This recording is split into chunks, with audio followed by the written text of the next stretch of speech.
Following my father's funeral, I went over to my brother's place for dinner. He smirked and said, "Dad left me the company, you're just an employee now." Then he brandished a new contract right in my face. I gave a slight smile and said, "Interesting," while stifling my grin. Because before the funeral, Dad and I had signed something he never anticipated. What if the person who was supposed to be your closest ally, your own flesh and blood, became your deadliest enemy? For me, it started with a betrayal so deep, so cold, it felt like my brother was trying to bury me alive, just days after we buried our dad. And that's when I realized some family ties aren't just complicated. They're a battlefield. My name is Lucas. I'm 32. And honestly, a year ago, if you'd asked me about my dad, Richard, I would have told you he was larger than life. You know the type, an old-school entrepreneur who built an empire from scratch, worked his fingers raw, and never, ever let you forget it. He loved his work, sure, more than almost anything. But deep down, I knew he loved his kids, me and my older brother, Nathan. The problem was, Dad never really treated us equally. Nathan? He was the golden child, always basking in the spotlight. Me? I was more like the guy holding the light from behind the curtain. That dynamic shaped everything. At school events, Dad would trumpet Nathan's achievements to anyone who'd listen. My own accomplishments, usually quieter, more behind the scenes? They'd get a quick, dismissive nod. Nathan got the fancy car at 16. Lavish graduation gifts. Constant praise at family dinners. I wasn't ignored, exactly. But when you're constantly standing next to someone being showered in applause, it's hard not to feel like an afterthought. Still, I didn't resent Dad for it as much as I probably should have. I kind of understood why. Nathan was loud, confident, a real charmer. Everyone just assumed he was the natural heir to the family business. Me? I preferred to put my head down and actually do the work. I was the detail guy, the fixer, the one who made sure Nathan's big, flashy promises could actually be delivered. Maybe I wasn't the star, but I was part of the machinery that kept things running. And for a long time, I convinced myself that was enough. Then, everything shifted.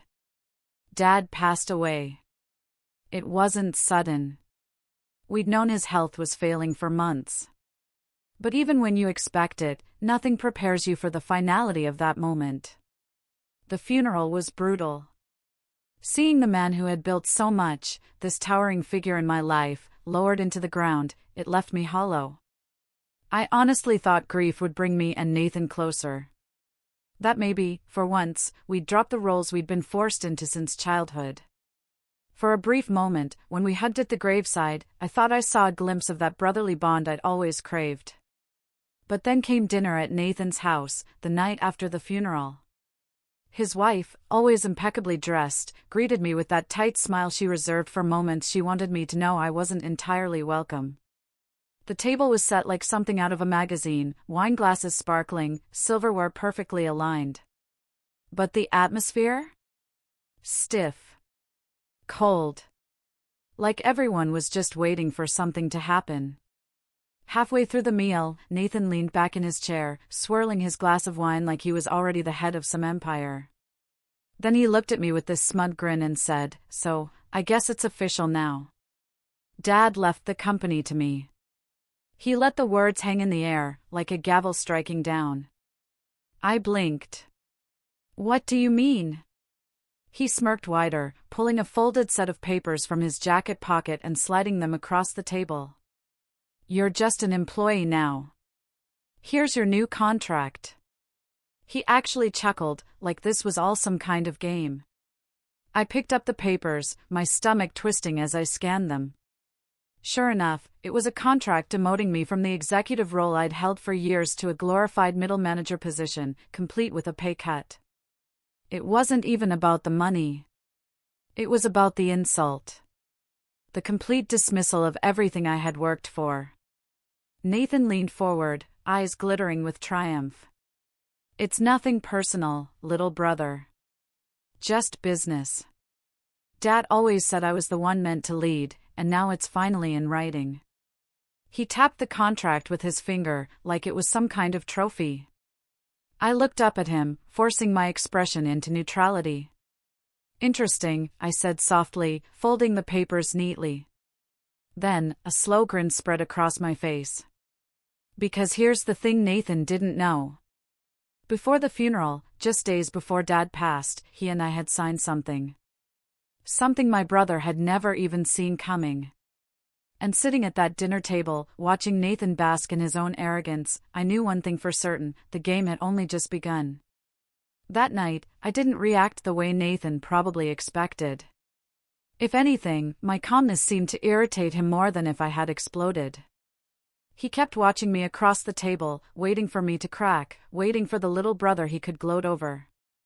Instead, I just nodded, thanked his wife for dinner, and left quietly. But inside, I could feel something simmering. The days after the funeral were a blur. Grief still hung over me, but it was quickly overshadowed by something else: the unsettling speed with which Nathan moved to consolidate power. He didn't wait for the dust to settle or for people to process Dad's passing. He dove headfirst into reshaping the company, making decisions unilaterally, making sure everyone knew he was the boss now. I found out about his first move not through him, but through an email blast he sent to the entire company. The subject line read, "A new era begins." I opened it with dread. The message was full of flowery words about legacy, leadership, and honoring our father's vision. But buried inside were real changes: a restructuring plan that effectively stripped me of half my responsibilities, assigning them to Nathan's hand-picked executive team. Most of these executives were his college friends, guys who'd never set foot inside our company before. One of them, can you believe it, was Nathan's old fraternity buddy, the same guy who once bragged about dropping out of 3 jobs because he wasn't a morning person. I tried not to let it get to me. But the worst part wasn't even the changes. It was how he announced them. He didn't tell me first. He didn't even consult me. I had to read it along with every other employee. The humiliation burned, especially when I walked into the office the next day and was met with awkward glances from people who didn't know how to address me anymore. It wasn't just at work, either. Nathan started throwing his weight around in the family, too. At Sunday lunch with relatives, he'd make a grand show of toasting to Dad's legacy and the responsibility now resting on my shoulders. He didn't mention me once. My aunt leaned over and whispered, "Don't worry, Lucas. You'll find your place." I forced a smile, but inside, my hands clenched under the table. Then came the staff meeting that really showed me how far he was willing to push it. Nathan called everyone into the conference room, standing at the head of the table like some king addressing his subjects. From this point forward, he announced, all major decisions come through me. I'll be handling client relationships, strategic planning, and growth initiatives. He paused, giving me a sideways glance before adding, Lucas will focus on operations and compliance. The less glamorous stuff, but still important, right? He said it with that mock-encouraging tone, like he was patting a dog on the head for sitting still. I felt the eyes of the team on me. Some were sympathetic, others confused, but most were silent. Nobody dared to challenge Nathan. Not when he was riding this wave of authority. I kept my face neutral, but inside, it felt like someone had reached into my chest and twisted. I had built those client relationships. I had handled those negotiations. To see them ripped away and rebranded as Nathan's vision was crushing. Outside of work, Nathan didn't stop. He started renovating Dad's house, our childhood home, without even asking me. I drove by one day to find a construction crew tearing down the old porch swing Dad and I used to sit on when I was a kid. When I asked Nathan about it, he shrugged. It's outdated. We're modernizing. Besides, I'm the one in charge now. He said it so casually, like it was his birthright. The favoritism from extended family grew louder, too. My uncle pulled me aside at a gathering and said, "You should be proud of your brother. He's really stepping up." Proud? I wanted to laugh. Step up, Nathan was trampling over everyone to claim a throne he thought was his by divine right. And yet, I stayed quiet. I let him bask in the attention. I let him believe he had me cornered, that I was just another employee, just another family member living in his shadow. All the while, I thought back to the papers Dad and I had signed before the funeral. It wasn't just any paperwork. It was something that changed everything. And as Nathan grew bolder, more arrogant, and more careless in how he treated me, he had no idea that each smug word, each humiliating gesture, was only tightening the noose he tied around his own neck. But I'll get to that. For now, the tension kept rising, like a storm building on the horizon. Quiet at first, then impossible to ignore. And the more Nathan pushed, the more I knew that storm was going to break in a way he never expected. Then came the board meeting. That was the moment everything shifted. The board meeting was supposed to be routine. That's how Nathan had framed it, at least. Just a quick update, he said with that breezy confidence of his. But I had been around long enough to know that Nathan never called a meeting unless he wanted to put on a show. He thrived on theatrics, on having an audience. The conference room was packed that morning. Board members, some longtime allies of Dad, others newer faces Nathan had charmed, sat in their polished leather chairs. The air smelled faintly of coffee and the lemon polish the janitorial crew used on the long oak table.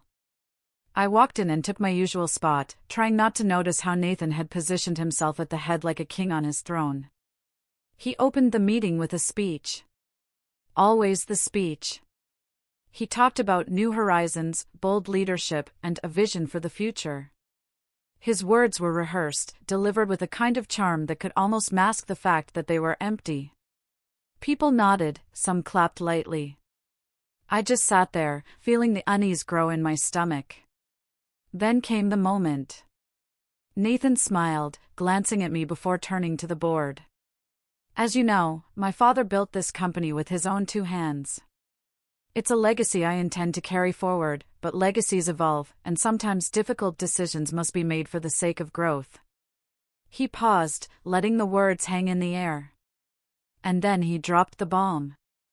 Effective immediately, he said, his tone suddenly sharper, Lucas will be stepping down from his executive role.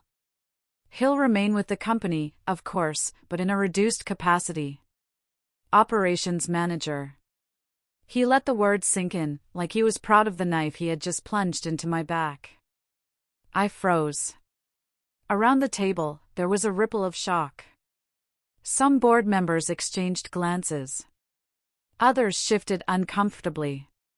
But Nathan wasn't done. He pulled out a folder, flipping it open as if he were unveiling a prize. The board has already reviewed this, he said smoothly. And with their approval, the transition will be seamless. He gestured to the documents. I hadn't seen those papers before. My heart pounded as I realized what he had done. Somehow he had gotten the board, at least some of them, on his side without ever telling me. He had gone behind my back, painting me as a liability, and now he was presenting it as if it were a fait accompli. I felt heat rise in my face. You blindsided me, I said, my voice low but firm. We were supposed to make decisions like this together. Nathan gave me that smile, the one he'd perfected since we were kids. The smile that said, I win, you lose, don't take it personally, little brother. It's just business. You've always been good with the details, but leadership, he shrugged. Leadership requires a bigger vision. And frankly, Dad always said I had that, not you. The betrayal hit me like a punch to the chest. This wasn't just a demotion. This was a razor. Years of hard work, loyalty to Dad, sacrifices I had made for the company, all brushed aside with a flick of Nathan's pen and a rehearsed speech. One board member, Mr. Callahan, an older man who had known me since I was a teenager, cleared his throat. I'm not sure this is wise. Lucas has been integral to our operations. Nathan cut him off smoothly. Of course, and that's why he'll continue to contribute, but leadership needs clarity. One vision, one voice. Dad understood that. I could see it in the eyes of some of the board members. They were uneasy, but Nathan's charisma and the way he framed it made it hard for them to challenge him openly. He had cornered me, and he knew it. I sat there in silence, my mind racing. Betrayal wasn't even a strong enough word. This was theft. He had stolen not just my position, but the respect, the trust, the recognition I had spent years building. Nathan leaned back, smug, and said, "Lucas, you'll thank me one day. Less stress, less responsibility. You'll have more time, too." "I don't know." "Find yourself." He chuckled, and a couple of the newer board members gave awkward laughs as if they weren't sure whether it was a joke or an order. I didn't laugh. I didn't even blink. Inside, though, I felt something shift. The betrayal cut deep. But beneath the sting, another feeling was growing. A cold, steady determination. Because while Nathan thought he had outmaneuvered me, he had no idea about the one thing that could unravel everything he had just claimed. And as I left that boardroom with my so-called new role hanging over me, I knew the time for patience was ending. Nathan thought he had one, but he had just set the stage for the move that would change everything. The betrayal was complete. The only thing left was to decide how and when I would strike back. And then, just a week later, he made it personal in a way that left no doubt. This wasn't about business anymore. This was war. That week after the board meeting felt like the longest of my life. Walking into the office was like walking into someone else's kingdom. My nameplate was still on the door, but the title beneath it had been changed, Operations Manager. A demotion in black and white, visible for everyone who walked past. I caught a few employees lingering outside my office that first morning, whispering. They quickly looked away when I met their eyes, but the damage was done. The humiliation was suffocating. People who used to greet me with respect now seemed hesitant, unsure if they should treat me like a leader or just another middle manager. Meetings I had once led were suddenly invite-only, and I wasn't on the list. My calendar, which used to be packed with strategic sessions and client calls, now sat half-empty. The silence of my office was deafening. Nathan, of course, made sure to rub it in. He would stroll by with his new executive team, laughing loudly, tossing out comments designed to sting. One afternoon, he stopped at my door, leaned against the frame, and said with a smirk, "Don't look so glum, Lucas. Some people thrive in the shadows. It suits you." His entourage laughed, and they moved on as if I were invisible. I wish I could say I brushed it off, but the truth is, it broke me down in ways I hadn't expected. I started dreading going to work. I stayed up at night staring at the ceiling, wondering how my own brother could be so ruthless. How he could strip me of everything Dad and I had built together without a second thought. And worst of all, I wondered if maybe everyone had been right all along. Maybe I was never meant to lead. The weight of it all carried into my personal life, too. Friends reached out to offer condolences about Dad, but I pulled away. I couldn't bring myself to admit how bad things had gotten. Even simple conversations felt impossible. Every word stuck in my throat, because how could I explain that my brother, my own flesh and blood, had not only taken everything from me, but done it with a smile? At family gatherings, the dynamic was just as toxic. Nathan had become the center of attention, the golden heir who had stepped up. Relatives clapped him on the back, praising his leadership. When I tried to chime in, even casually, the conversation would pivot back to Nathan. My mom, still grieving, looked at him with pride. She barely noticed me sitting in the corner, quietly pushing food around my plate. The lowest point came one Thursday evening. I stayed late at the office, mostly to avoid going home to an empty apartment. As I walked through the quiet halls, I saw the conference room lights on. Inside, Nathan was meeting with his executives. I stopped at the glass window, unseen, and listened. "Lucas just doesn't have what it takes," Nathan was saying. "He's good at the grunt work, but leadership? No, Dad knew that. And now the board knows it, too. Honestly, keeping him around is charity at this point. Laughter rippled through the room. I felt my throat tighten. Charity. That's what he thought of me. Not a partner, not a brother, just dead weight. He was gracious enough to keep around. I went home that night and sat in the dark, staring at my phone. I thought about calling him, screaming at him, demanding he stop dragging my name through the mud. But what good would that do? Nathan thrived on conflict. He'd twist it into another story, another excuse to make me look weak. Instead, I did something different. I got quiet. I pulled out the folder Dad and I had signed before the funeral. I hadn't opened it since that day. The pages were crisp, untouched. But the words on them were like a lifeline. Dad hadn't left everything to Nathan. Not even close. He had trusted me with something my brother didn't know about. Something that could change everything if I played it right. But I knew I couldn't rush. Nathan had the board, the staff, and the family eating out of his hand. If I went at him head-on, I'd lose. I had to be smarter. Patient. I had to let him think he had won completely. Let him get comfortable, arrogant, sloppy. So, I started planning quietly in the background while letting the world believe I had accepted my new role. At work, I smiled when people handed me busy work. At family dinners, I nodded when Nathan bragged about his latest big deal. Outwardly, I was the picture of defeat. Inwardly, I was laying bricks. It wasn't easy. Every day felt like swallowing broken glass. But little by little, I started collecting pieces of information. Small cracks in Nathan's empire that nobody else noticed. A client unhappy with how he handled a contract. An executive making sloppy mistakes Nathan was too arrogant to catch. I kept records. Tucked them away. I let him believe I was down and out. I let him believe I was harmless.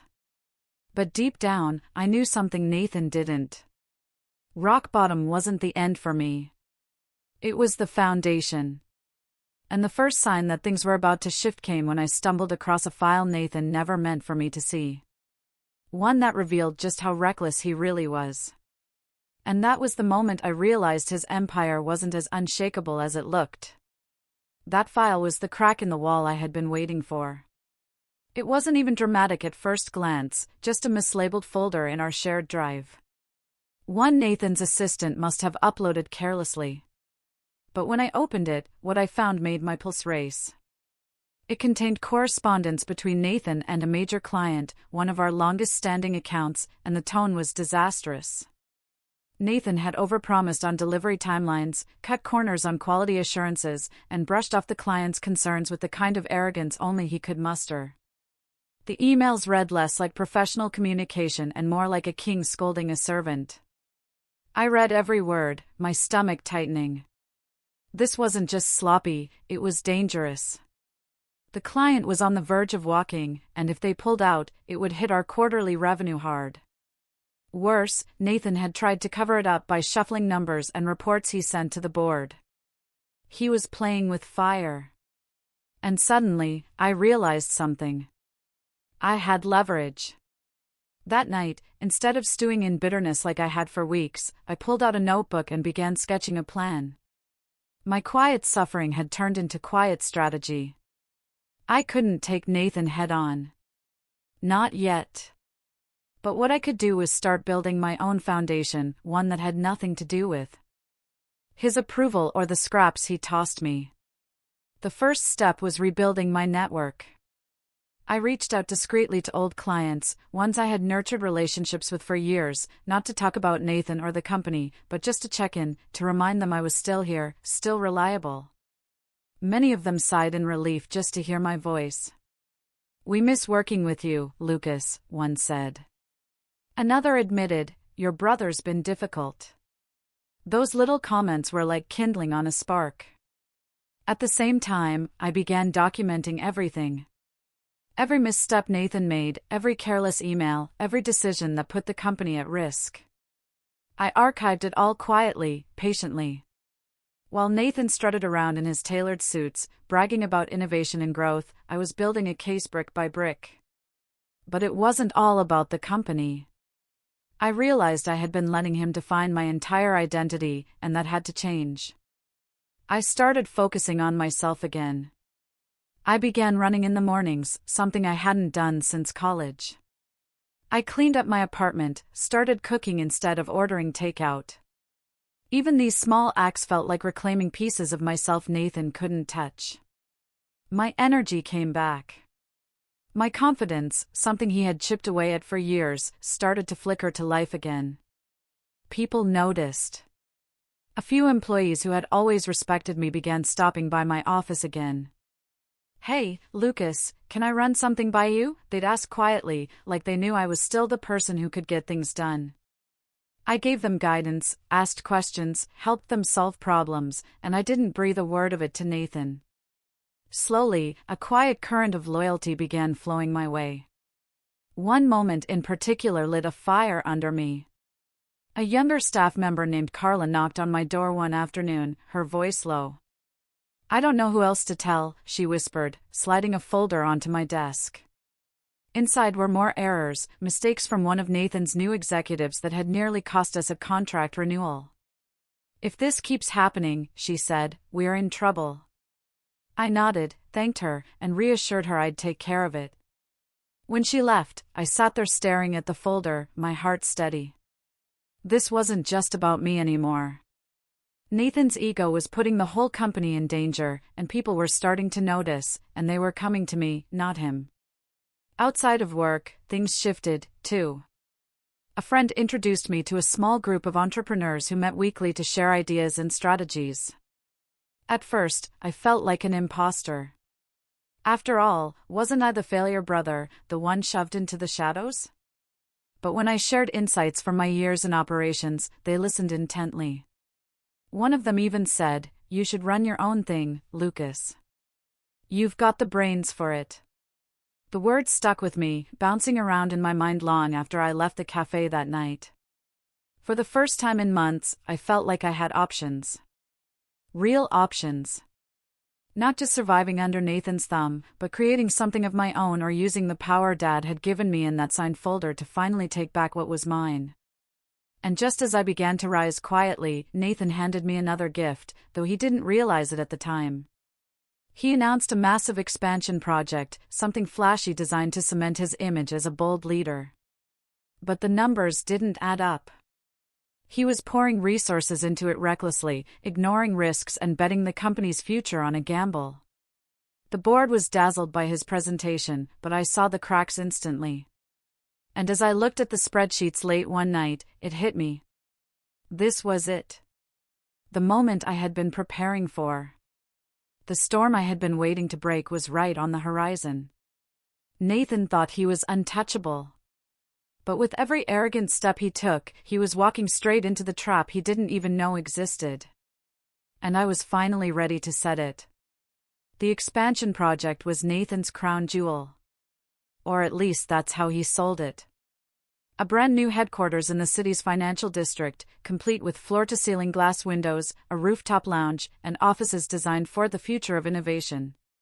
He unveiled the glossy renderings at a company-wide meeting, his voice booming through the microphone as he painted a picture of legacy and power. Employees clapped. The board looked dazzled. And Nathan basked in the spotlight like an actor taking his bow. But beneath the glittering facade, the numbers screamed trouble.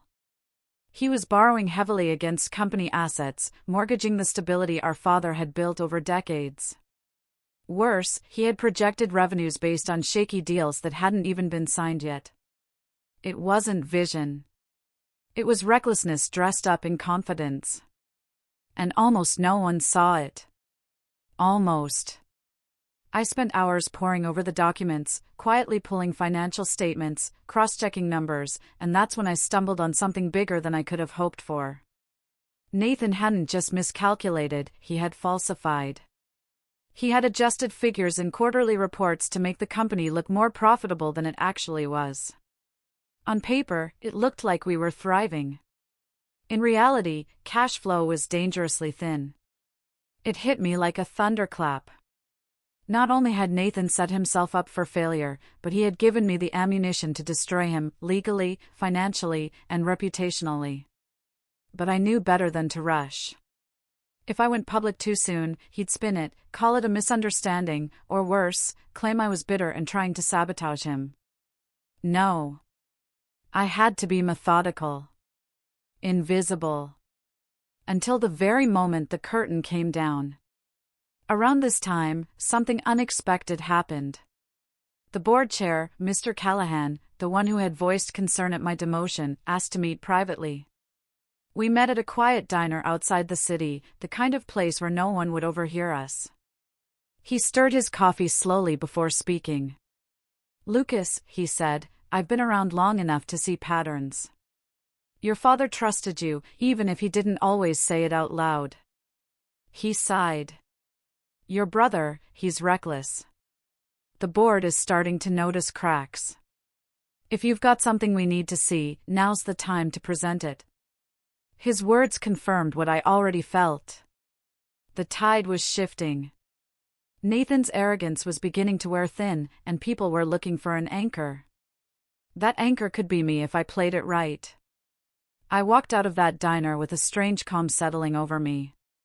For months, I had felt powerless, stripped of dignity, watching Nathan dismantle everything I cared about. But now I had something my brother couldn't touch. Foresight. While he chased glory, I was gathering evidence, allies, and patience. I doubled down. I began working late nights, not on the tasks Nathan dumped on me, but on building a meticulous dossier, every inflated number, every misleading report, every reckless promise, documented, organized, airtight. I even had testimonies from employees quietly slipping me information. People too afraid to speak out, but desperate for someone to stop the chaos. At the same time, I started laying the groundwork for my own future. The entrepreneurs I had been meeting with each week? I invested more of my time there, helping them refine strategies, connecting them with resources. Slowly, I built a reputation outside the company as someone reliable, sharp, and steady. For the first time in my life, I wasn't just Richard's son or Nathan's brother. I was Lucas. And then came the moment that sealed it. I revisited the folder Dad and I had signed together before the funeral. My father had anticipated this. The document wasn't just sentimental. It was legally binding. It granted me joint controlling interest in the company, equal to Nathan's. He had never intended for one of us to dominate the other. He wanted balance. But Nathan had kept it hidden from the board, spinning his narrative that he was the sole heir. When I read those words again, my chest tightened. All this time, Nathan had been playing king, but legally I was sitting on half the throne. He didn't even know it. The pieces were falling into place. The board was wavering. Employees were whispering. Clients were restless. And I held a document that could upend everything Nathan thought he had secured. The setup was almost complete. All that remained was timing, waiting for the perfect moment when Nathan's own arrogance would leave him most exposed. And that moment was coming faster than even I had predicted, because Nathan had just announced a lavish, groundbreaking ceremony for the new headquarters, an event he invited the press, the board, and all our biggest clients to attend. He wanted to show the world he was untouchable, and I knew that was where I'd take him down. The day of the groundbreaking ceremony was warm and bright, the kind of weather publicists pray for. Nathan had spared no expense. A massive white tent was set up at the construction site, lined with velvet ropes and champagne tables. Cameras were already rolling as suited board members mingled with clients, their shoes crunching against gravel. There was a stage at the front with a gleaming podium and a row of golden shovels stuck upright in the dirt like trophies waiting to be claimed. I arrived quietly, dressed simply in a dark suit. No entourage, no flash. Most people barely noticed me at first. After all, Nathan was the star of the day. He stood at the center of everything, his tailored suit catching the light, shaking hands and flashing that politician's smile. "Our future begins here," he boomed to anyone who would listen. I stood off to the side, watching, calm, detached. But beneath that calm, every detail I had prepared for weeks was clicking into place. The ceremony began with Nathan's grand speech. He spoke about legacy, about vision, about how this building would stand as a monument to our father's dream. The crowd clapped dutifully, though I caught more than one board member glancing at each other with subtle unease. They had begun to notice what I had noticed long ago. Nathan was heavy on showmanship, light on substance. Then came the moment he'd been waiting for, the ceremonial turning of the soil. Cameras clicked as he gripped one of the golden shovels, his executive team crowding around him. He flashed that wide grin, ready for the photo that would splash across press releases and financial magazines. That's when I stepped forward. "Before we proceed," I said, my voice carrying through the microphone I had arranged with the event staff beforehand. "I think it's important we clear up a matter of transparency." The crowd stilled. Heads turned. Nathan froze, shovel in hand, his smile faltering as he saw me standing at the podium. I laid a folder on the surface, my voice steady, deliberate. Our father's company was built on honesty and hard work. He valued truth above all else, which is why it's troubling that recent reports submitted to this board, our clients, and even our employees contain inaccuracies. A murmur rippled through the crowd. Cameras swiveled toward me. I opened the folder and began reading.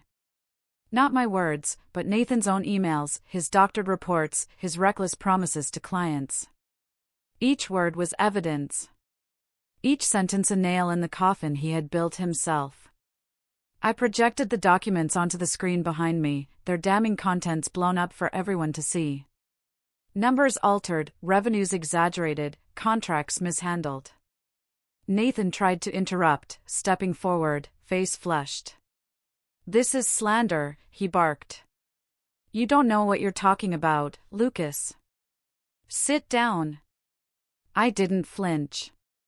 On the contrary, I replied, pulling out the final document, the one Dad and I had signed. Our father knew leadership required balance. He entrusted this company not to one son, but to both of us jointly. Nathan chose to hide this from the board. Gasps filled the tent.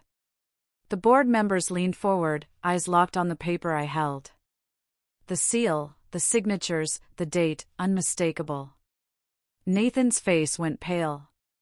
For once, he had no smooth words, no rehearsed lines, just silence. I let the moment hang, then said quietly but firmly, "This company deserves honesty. It deserves stability. And it deserves better than reckless gambles dressed up as vision." The board chair, Mr. Callahan, rose slowly from his seat. "I think," he said, his voice cutting through the stunned murmurs, "we've seen enough." The cameras flashed wildly as Nathan stood there, shovel limp in his hand, the golden symbol of his triumph now useless. Around him, whispers turned into open discussions. Clients muttered, shaking their heads. Executives who once laughed at his jokes avoided his eyes. For the first time, Nathan wasn't the center of the spotlight. He was trapped in it. And as I closed the folder and stepped away from the podium, calm and unshaken, I caught his gaze. His eyes burned with disbelief, with rage, with the realization that everything he thought was his had just slipped through his fingers. The revenge wasn't loud or messy. It was quiet. Precise. Devastating. Exactly how it needed to be. But the fallout, that was only just beginning. The hours and days after the ceremony unfolded like watching a tower collapse in slow motion. Once the first crack appeared, there was no stopping the rest. The press wasted no time. By the next morning, headlines blared with phrases like financial mismanagement and company heir under fire. Nathan's carefully polished image, the one he had built with tailored suits and rehearsed speeches, was shredded overnight. Clients began calling the board directly, demanding answers. Some even threatened to pull their contracts entirely. The emails I had exposed were circulating online within hours, picked apart by analysts who all came to the same conclusion: Nathan wasn't just reckless, he was a liability. The board convened an emergency meeting that week. Nathan stormed in, his face blotched red, his voice rising as he blamed me, the employees, the press, anyone but himself. But the evidence was irrefutable. For every accusation he hurled, I had a quiet, documented response. When the chair finally called for a vote, the outcome wasn't even close. Effective immediately, Nathan was removed as CEO. The fury in his eyes when the verdict was announced was something I'll never forget. He slammed his fist against the table, shouting about betrayal, about how Dad would have wanted him in charge. But no one was listening anymore. The golden boy had fallen, and the room that once echoed with his voice now hummed with relief that he was gone. For me, the fallout was different. The board turned to me, not as a backup plan, but as the steady hand they desperately needed. I didn't gloat, didn't raise my voice. I simply accepted quietly and set about doing what I'd always done best: rebuilding, stabilizing, fixing what Nathan had broken. The clients who had nearly walked out began returning, not because of promises or showmanship, but because they trusted me. Employees who had been drifting under Nathan's leadership began stopping by my office again. This time, not with fear or secrecy, but with hope. As for family, the shift was just as dramatic. Relatives who once toasted Nathan and barely glanced my way suddenly remembered my name.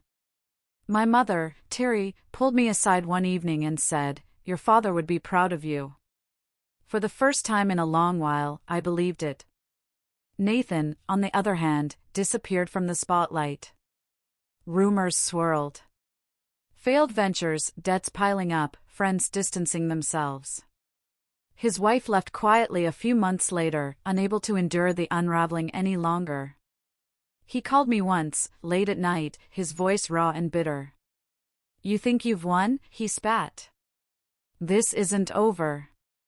But it was. Because victory wasn't about crushing him. It was about restoring what mattered. About honoring Dad's legacy, not with flashy gambles, but with the quiet strength he had instilled in me all along. Months later, I stood in my father's old office, the same one Nathan had once claimed as his throne. The shelves still smelled faintly of leather and tobacco, the desk polished smooth by years of use. I placed the signed document Dad and I had prepared into the drawer, locking it away. Not as a weapon anymore, but as a reminder. I sat back in the chair, sunlight streaming through the window. And for the first time in years, I didn't feel like the forgotten son or the shadow in someone else's story. I felt like myself. And as I looked out over the company my father built, now in my hands, I whispered the only words that felt right. "It's safe now, Dad." I mean, can you even imagine being in that position? Betrayed by your own brother, then having to fight to reclaim your life and your family's legacy. I'd love to hear what you think. What would you have done in my place? Let me know in the comments below.